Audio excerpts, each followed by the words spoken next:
குன்றத்தூர் பக்கத்தில் கோவூருங்கிற ஊரில் ஒரு ஏசி சர்வீஸ் பண்ணதுக்காக போயிருந்தோம். அவங்க பார்த்தீங்கன்னா கரண்ட் பில் எனக்கு ரொம்பவும் அதிகமாக வருதுன்னு சொல்லி ஒரு கம்ப்ளைண்ட் பண்ணியிருந்தாங்க. சரி என்ன தான் போயிட்டு அந்த ஏசியை போய் பார்த்தா அந்த ஏசி பார்த்தீங்கன்னா ஒரு ரூமுக்குள்ளே வச்சு அழகாக அவுட்டோரை மாட்டி வச்சுருக்காங்க. இந்த ஏசியை மாட்டின பிறகு தான் நீங்கள் இந்த ரூம்பே போட்டிங்களான்னு கேட்டேன். இல்லைங்க நாங்கள் ரூம்பை போட்டதுக்கு பிறகு தான் ஏசியை மாட்டினாங்க அப்படின்னு சொன்னாங்க. சரி இந்த ஏசி யார் தான் மாட்டினது அப்படின்னு கேட்டால் எல்ஜி கம்பெனிலேருந்து வந்து தான் அவங்க மாட்டினாங்க. எதுக்குமா இந்த இடத்துல மாட்டினீங்கன்னு சொல்லி கேட்டேன். ஆனா அவங்க கம்பெனிக்காரங்க தான் இந்த இடத்துல மாட்டினாங்கன்னு சொல்லிட்டாங்க. ஏரியாவில் கம்பெனிக்காரங்க கான்ட்ராக்ட் எடுக்கக்கூடியவங்களுடைய போசி இப்படி தான் இருக்குது. இந்த மாதிரி பல இடங்கள்லாம் மாட்டி வச்சுருக்காங்க கம்பெனிக்காரங்க. அதனால் எச்சரிக்கையாக இருங்க கம்பெனிக்காரங்க கிட்ட. இந்த மாதிரி பல இடங்களில் குடோனுக்குள்ளே மாட்டி வச்சுருக்காங்க. இந்த அவுட்டோரை தன்னை கூல் பண்ண செய்யக்கூடிய இடத்துல வைக்கணும். ஒரு காற்றோட்டமான இடத்துல வைக்கக்கூடிய ஒரு அவுட்டோரை ஒரு ரூமுக்குள்ளே வச்சு மாட்டி வச்சுருக்காங்கன்னா அவங்க எப்பேற்பட்ட ஒர்க்கர், எப்பேற்பட்ட கம்பெனிக்காரங்க அப்படிங்கிறத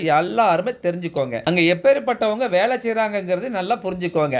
ஒரு ரூமுக்குள்ளே வச்சு இந்த அவுட்டோரை மாட்டி வச்சு அந்த அவுட்டோர் தன்னை எப்படி கூல் பண்ணிக்கும், கரண்ட் புல் எப்படி கம்மியாக வரும், கம்ப்ரஸர் எப்படி லைஃப் வரும், இதுக்குள்ளே இருக்கக்கூடிய இன்டோர் அவுட்டோர் பிசிபி போர்டு எவ்வளோ நாளைக்கு உழைக்கும், எத்தனை நாளைக்கு சர்வீஸ்னு நாம அழுறது. உங்கள் வீட்டில் ஏசியை இப்படி ஒரு ரூமுக்குள்ளே மாட்டி வச்சுருந்தாங்கன்னா கட்டாயமாக பக்கத்தில் இருக்கக்கூடிய மெக்கானிக்கை கூப்பிட்டு நீங்கள் உங்களுடைய ஏசி நல்ல காற்றோட்டமான இடத்துல இந்த அவுட்டோரை மாட்டி வச்சுக்கோங்க. அப்போ தான் உங்களுக்கு கரண்ட் புல் மிச்சமாகும். ஏசி ரிப்பேரு பணம் அப்படிங்கிற வழியிலேருந்து நீங்களும் மீண்டும் வரும். அனைத்து கம்பெனிக்காரங்களும் நாங்கள் தான் எங்களுடைய ஏசியை மாட்டுவோம்னு சொல்லி ஒத்த காலில் நின்று பணத்தை வெட்டி வாரணும்னு நினைக்கக்கூடிய அத்தனை கம்பெனி சர்வீஸ்காரங்களும் உங்களுடைய டெக்னீஷியனுக்கு நல்ல ஒரு ட்ரைனிங்கை கொடுத்து அதுக்கு பிறகு அவங்கள சைட்டுக்கு அனுப்புறது மிகவும் நல்லது. இது மக்களினுடைய வேண்டுகோள். இந்த இன்ஃபர்மேஷன் உங்களுக்கு பிடிச்சிருக்கணும்னு நம்புகிறேன். உங்களுக்கு பிடிச்சதை உங்கள் நண்பர்களை ஷேர் பண்ணி லைக் பண்ணி கமெண்ட் பண்ணுங்கள். மீண்டும் இதை வேறொரு நல்லதொரு இன்ஃபர்மேஷனுடன் நல்ல ஒரு பதிவில் சந்திப்போம். நன்றி, வணக்கம்.